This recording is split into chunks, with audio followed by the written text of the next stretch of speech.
Баруун бүсийн тулгуур дүү Ховд аймагт сэргийт эрчим хүч хилцүүлэг боллоо. Хилцүүлэгт улсын хурлын дарга оролцлоо.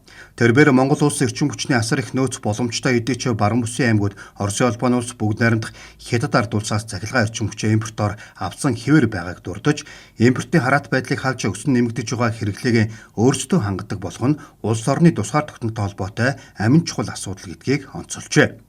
Улсын хурлын даргын 2025 оны 119 дугаар тогтоолоор 20 кВт-ийн хүчин чадалтай сэргийт эрчим хүчний хөлсөөр тавьж ямар нэгэн хүн сурталчилгаа техникийн нөхцөл шаардахгүйгээр төвийн сүлжээнд холбогдсон хэрэглээнээсээ илүү гарсан эрчим хүчээ худалдан борлуулах боломжийг айл өрхүүдэд олгоод байгаамаа. Ховд аймагт хашаандаас ах амьдрц төлөвс хэрэгжүүлсэн. Гэр хороолол тийм үү? Утаа гараад яндантай айлуудын дундуур бид нэр цэвэр бохир усны шугам тавиад яндаг нь буулгах хөдөлгөөн өрнүүлсэн. Цэвэр бохир усны шугамаас тийм усан авъя. Халуун хөвтөө устай цэвэр бохир устай болъё. Тийм хаустай болъё. Хашаанда хаустай халуун хөвтөн цэвэр бохирстай гал дүж утаа гаргахгүй. Гадаа гарч тийм жорлуугч хөрс бохирдуулахгүй. Өвөл одоо тийм үнс нормтой хотголдохгүй. Ингэж амьдрах боломжийг бүрдүүлээд айл өрхөд маань цахилгаан халаагаар халаалтаа тийм цахилгаан шийдээд явж байсан боловч цахилгааны үн өндөр болсноос болоод буцаагаад нөгөө цахилгаан нар халаалт халуусаа шийдэжсэн буцаж одоо нүүрстүүлдэг дахин яндангаа бас сэргээс аргагүй болчихж байгаа. Тэгвэл ийм айл өрхүүдэд эхний ээлжинд юм нарны станцууд барьж байгуулж нарны тол одоо дэлгэцийг байрлуулж өөрсдөө эхний эрчим хүчтэй хэрэглийг хангадаг болъё.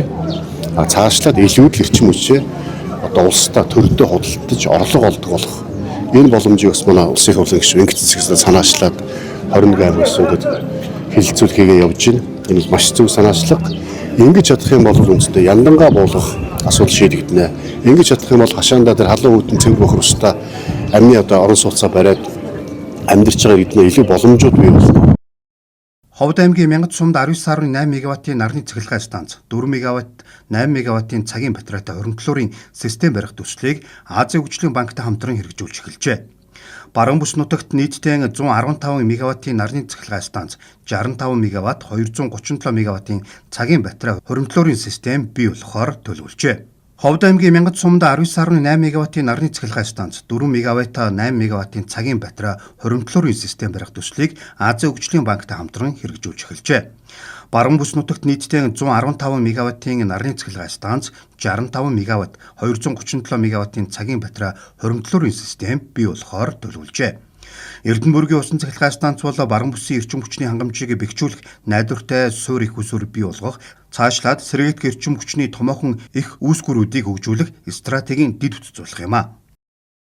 За Ховд аймагт одоо сэргийт эрчим хүчний үсгэлийн уулзалтыг ингээд маш амжилттай зохион байгууллаа. Бид нар ер нь 21 аймагт яг одоо улсын хурлаас гаргасан энэ сэргийт эрчим хүчний тогтоолын зорилгыг ойлгуулах, мөн сэргийт эрчим хүч ашиглаад яаж одоо эрчим хүчээ хэмнэх үү, яндан зуухаасаа салах уу, яаж агаарын бохирлыг бууруулахад хувь нэмэр оруулах уу.